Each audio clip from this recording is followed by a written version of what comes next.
નમસ્કાર દર્શક મિત્રો, ચિત્રલેખા.com ની લોકડાઉન દરમિયાનની આ વિશેષ શ્રેણીમાં ફરી એકવાર આપનું સ્વાગત છે. મિત્રો, આજે આપને એક એવી શખ્સિયત સાથે આપણે રૂબરૂ મુલાકાત કરવા જઈ રહ્યા છીએ જેના માટે દેશ અને વિદેશમાં ફેલાયેલા એક એક ગુજરાતી ગૌરવ લઈ શકે છે. જેમનું નામ સાંભળતા જ આપણને એક ગુજરાતી તરીકે એક ગૌરવની લાગણી થાય અને સાચા અર્થમાં ગ્લોબલ ગુજરાતી તરીકે જેમણે દેશ અને દુનિયામાં પોતાનું નામ રોશન કર્યું છે, ગુજરાતનું નામ રોશન કર્યું છે, એવા જાણીતા ટેકનોક્રેટ ડોક્ટર સામ પિત્રોડા આજે શિકાગોથી ખાસ ચિત્રલેખા.com સાથે ઉપસ્થિત રહ્યા છે. સૌપ્રથમ તો સર, આપનું સ્વાગત કરું છું ચિત્રલેખાના વાચકો વતી આપની સાથે આ સેશનમાં. બસ ઓલ વેલ સર. આપને કેવું છે, કેવી સ્થિતિ છે શિકાગોમાં? સારું છે, ચાલે છે. ઘરમાં બંધાઈને પડ્યા છીએ ઓલમોસ્ટ 3 મહિનાથી. રાઈટ, પણ યુ આર યુઝ ટુ એટલે ટેકનોલોજી સાથે વોઇસોના સંપર્કમાં રહેવામાં આમ તો આપ પહેલેથી પણ યુઝ છો. મને તો આ ગમી ગયું છે. તમે મને કહો તો મને આ ગમી ગયું છે. કારણ શું કે આનાથી એક શાંતિ છે, રાઈટ, બીજું કામ વધારે થઈ શકે છે. રોજના ઓછામાં ઓછા 5 થી 10 વિડીયો કોલ્સ હોય છે, રાઈટ, અને ખોટો ટાઈમ બરબાદ નથી થતો. બિલકુલ સર, સમયની વાત નીકળી છે. આપણે મને યાદ છે આપ છેલ્લે ગુજરાતમાં હતા અને આપણે ચિત્રલેખા સાથે આપનો ઇન્ટરવ્યુ કર્યો ત્યારે એમાં આપણે વાત કરી હતી કે આપ વર્લ્ડ ડિઝાઇન ઉપર એક પુસ્તક લખી રહ્યા છો. હું એવું માનું છું કે જે વર્લ્ડની નવી ડિઝાઇન હવે પછીનું વિશ્વ કેવું હશે એ થીમ લઈને આપ જે પુસ્તક ત્યારે લખી રહ્યા હતા, અત્યારે રાધર લખી રહ્યા છો. This is the best time to discuss that issue. હું એવું માનું છું, કારણ કે કોરોના પછી આમ પણ વિશ્વની ડિઝાઇન બદલાઈ જશે એવી ચર્ચા બધે જ આપણે સાંભળીએ છીએ. ચાઇના પરત્વે બધા દેશોના સંબંધો કેવા હશે, વિશ્વના દેશો કઈ રીતે નવા સમીકરણો રચાશે, કયા નવા સંગઠનો બનશે, કયા જૂના સંગઠનો વિખેરાશે. આ બધી જ ચર્ચાઓ ઓફકોર્સ અત્યારે કેવું ઘણું વહેલું છે, પણ એમ છતાં એ ચર્ચા છે કે એકવાર કોરોનાથી આપણે બહાર નીકળીએ પછી આ બધા જ મુદ્દાઓ આપણી સામે આવશે. એવા સંદર્ભમાં સૌ પહેલા આપની બુકની વાત કરો ને કે વિશ્વની જે ડિઝાઇન, નવી ડિઝાઇનની કલ્પના જે આપ કરો છો, કેવું હશે વિશ્વ, એમાં અત્યારનો જે કન્ટેમ્પરરી પોઝિશન છે એ કઈ રીતે બંધ બેસે છે અને કઈ રીતે આપ એને જોઈ રહ્યા છો? જો હું છેલ્લા 7 વર્ષથી આ વસ્તુ પર વિચારી રહ્યો છું, સમજી રહ્યો છું, વાંચી રહ્યો છું, સાંભળી રહ્યો છું, અને ફાઇનલી કોરોના વાયરસ પછી મને થયું કે આ ચોપડી અડધી પોણી પૂરી થઈ છે, એને પૂરી કરવાની જરૂર છે. એટલે છેલ્લા 1 મહિનાથી એની પાછળ જ લાગ્યો છું. નેક્સ્ટ 1 મહિનામાં હોપફુલી ચોપડી પૂરી થશે. બેઝિક આઈડિયા શું હતો અને શું છે કે લાસ્ટ દુનિયાની ડિઝાઇન વર્લ્ડ વોર 2 પછી અમેરિકાની લીડરશિપમાં તૈયાર થઈ.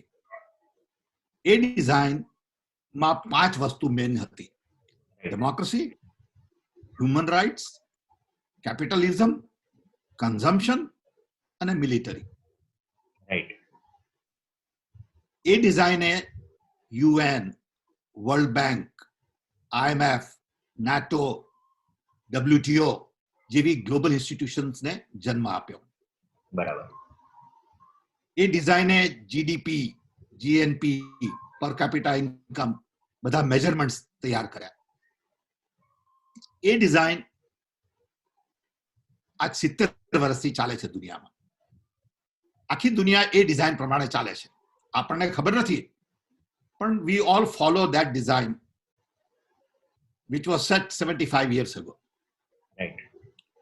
મારું એવું કહ્યું છે કે એ ડિઝાઇન હવે જૂની થઈ ગઈ છે. આપણે નવી ડિઝાઇન જોઈએ. એ ડિઝાઇન જૂની કેમ થઈ ગઈ કે એક તો ટેકનોલોજીએ એટલી બધી એડવાન્સમેન્ટ કરી છે દરેક જગ્યાએ. Communication, transportation, health. બીજું કે for the first time in the human history we are all connected. Right.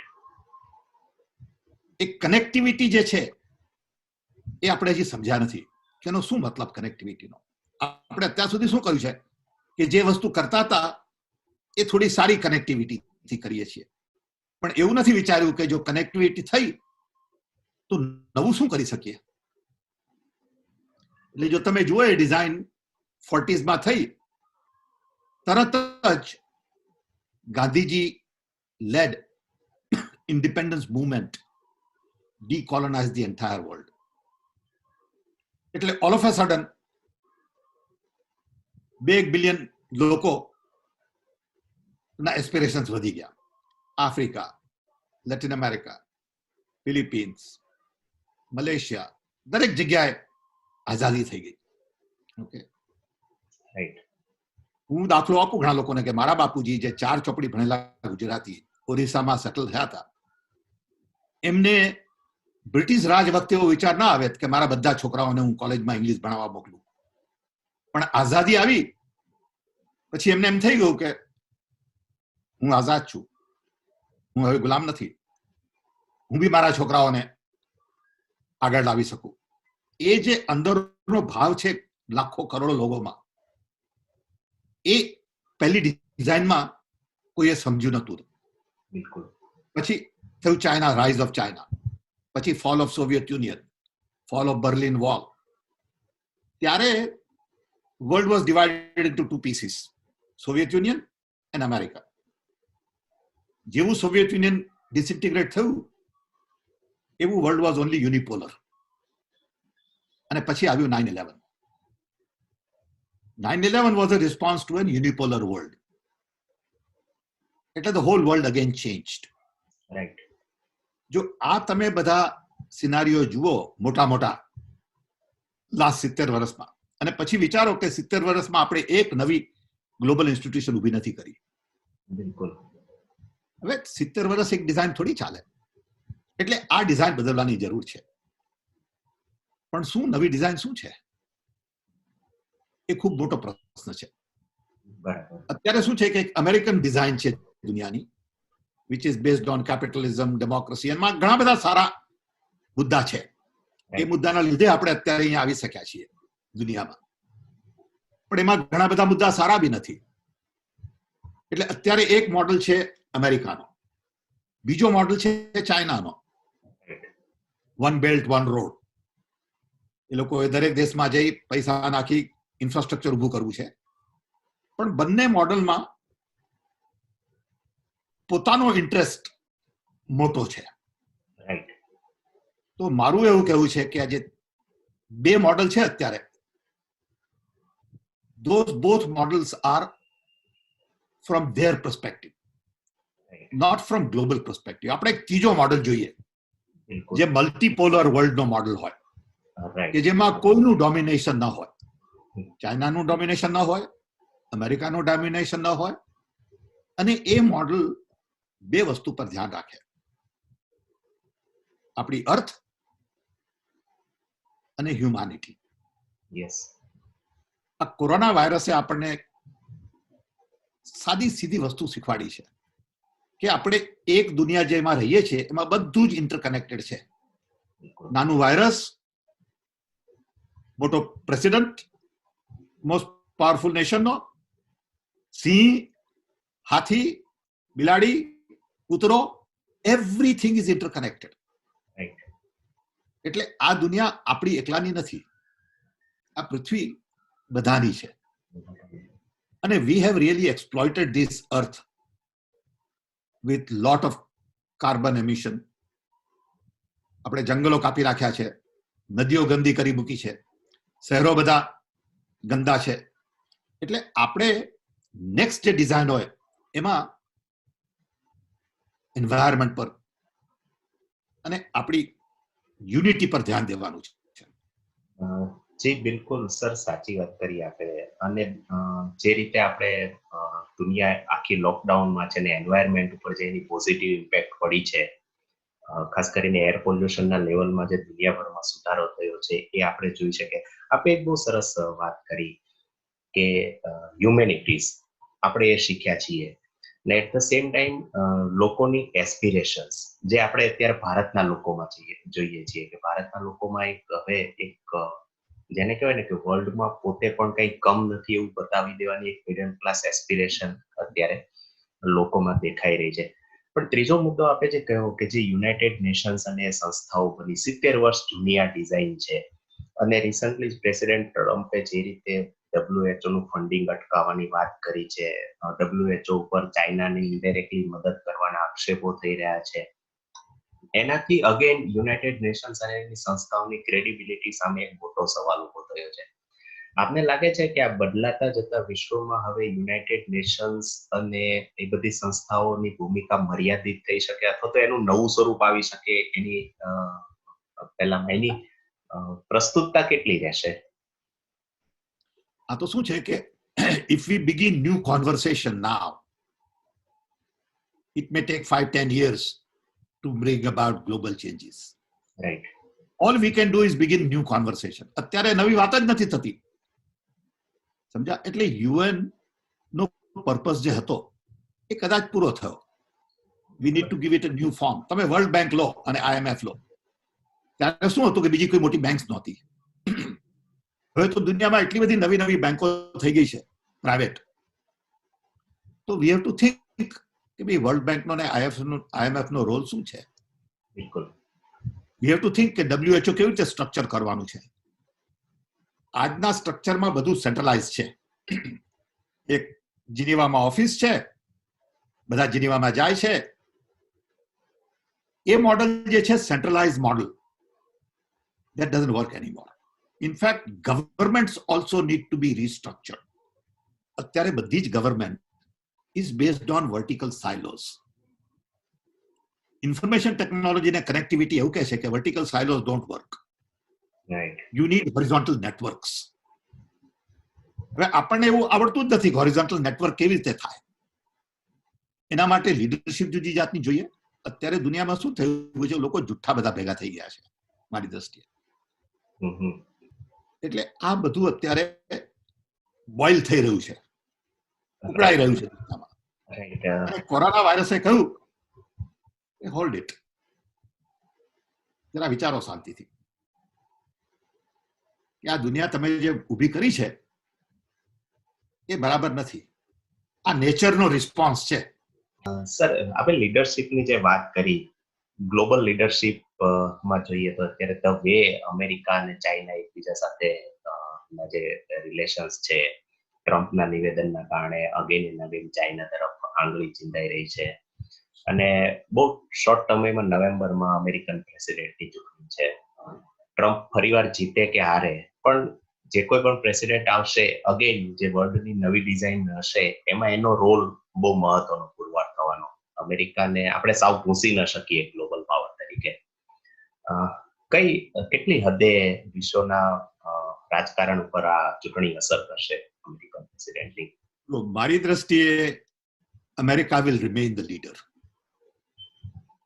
કારણ કે અમેરિકા પાસે પાવરફુલ ઇન્સ્ટિટ્યુશન્સ છે, અલગ અલગ દુનિયાના લોકો છે, બ્રેન પાવર છે, યુનિવર્સિટીઝ છે, જસ્ટિસ છે, ડેમોક્રેસી છે. આ બધી વસ્તુ બહુ ઇમ્પોર્ટન્ટ છે. પણ જો અમેરિકા એવું વિચારે કે એ લોકોને જ પાવરમાં રહેવાનું છે, which is not good for America. એટલે આજે અમેરિકા અને ચાઇનાની જે છે વસ્તુ છે અત્યારે, it is about the power struggle to really design the world the way they want. Yes. As opposed to design the world where people of the world decide. Where America is one major force. America is the leader. But it cannot be just for America. It cannot be designed to benefit only one country or China. It should be designed to benefit humanity and benefit Earth. જી બિલકુલ sir, સાચી વાત કરી આપણે. બરોબર એવા સમયે વાત કરી છે કે ગઈકાલે જ ઇન્ડિયન પ્રાઇમ મિનિસ્ટરે જે સેલ્ફ રિલાયન્સની વાત કરી, આત્મનિર્ભર ભારતની. થિયરિટિકલી નવી વાત નથી. ગાંધીજી એ જ વાત આપણને વર્ષો પહેલા કહી ગયા છે કે દરેક ગામડું પોતાની જરૂરિયાત પૂરી કરે, even at rural village level, અને એ રીતે આપણે આત્મનિર્ભર બનીએ. ઓફકોર્સ જે રીતે આપણે ગ્લોબલાઇઝેશનમાં છીએ ત્યાંથી ડીગ્લોબલાઇઝેશન તરફ જઈશું, કેટલા જઈ શકશું આપણને અત્યારે ખબર નથી, પણ હાઉ ડુ યુ સી કે આ બધા નવી ડિઝાઇનમાં એક તો પહેલું ભારત ક્યાં હશે, જે વર્લ્ડની નવી ડિઝાઇન રચાશે એમાં ભારત ક્યાં હશે, અને એમાં જો આપણે આવી આત્મનિર્ભરતાની વાત કરીએ તો જે રીતે આપણે છેલ્લા 25-30 વર્ષમાં ગ્લોબલાઇઝેશનનો અનુભવ કર્યો છે, મલ્ટીનેશનલ, એક તરફ આપણે મલ્ટીનેશનલ કંપનીઝને ઇન્વેસ્ટમેન્ટ કરવા માટે આવકારીએ છીએ અને એટ ધ સેમ ટાઈમ આપણે એવું કહીએ છીએ કે નહીં, આપણે આપણી જરૂરિયાતોનું ઉત્પાદન કરીને પૂરું કરો. એવા સંજોગોમાં ગાંધીયન પ્રિન્સિપલ્સની જે આપ વાત કરો છો એને જોડીને કહો ને કે હવે પછીનું ભારત કેવું હશે જો આ જ વલણ તરફ આપણે આગળ વધીએ તો નવી ડિઝાઇનમાં ભારત ક્યાં અને કેવું હશે? જો પહેલા તો ગ્લોબલાઇઝેશન એન્ડ લોકલાઇઝેશન એ બ્લેક એન્ડ વ્હાઇટ નથી. બિલકુલ. There are certain things you need to localize and there are certain things you need to globalize.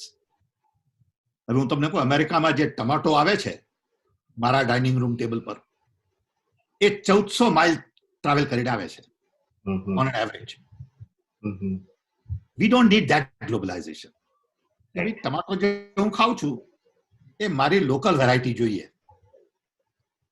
Rice જે હું ખાઉં છું એ હું ઓરિસ્સામાં રહેતો, મારે ઓરિસ્સાની વેરાયટી રાઈસ જોઈએ. એટલે there is certain requirements which are tuned to natural location. Yes. તમારી ધરતી જે છે કે ગુજરાતમાં બાજરો અમુક જ જાતનો થાય, એ પછી બાજરો બીજે ક્યાંય ના થાય, એ આપણે રિસ્પેક્ટ કરવાનું છે. બિલકુલ.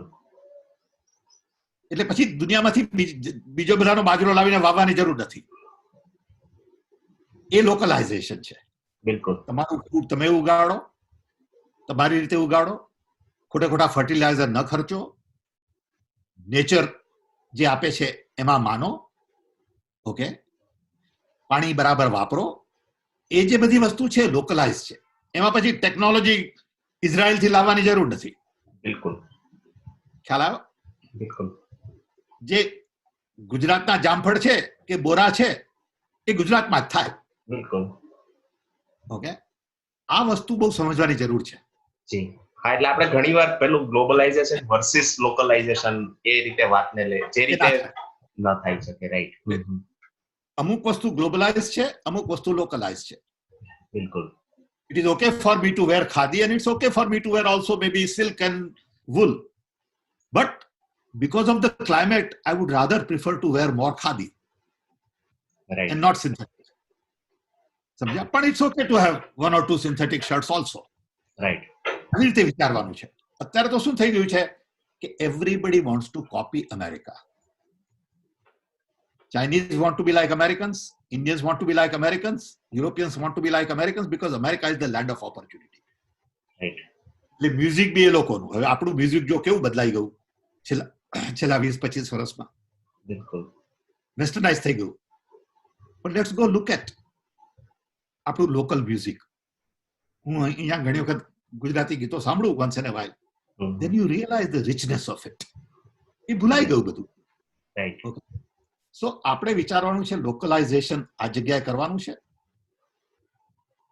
હાઉસની ડિઝાઇન હોય તો એ લોકલ ક્લાઇમેટ પ્રમાણે થાય. બિલકુલ. એ ન્યુયોર્કના ક્લાઇમેટ પ્રમાણે ના થાય. બિલકુલ. ખ્યાલ આવ્યો? બિલકુલ. એટલે આપણું food, art, culture, music, relationships, certain customs have to be local.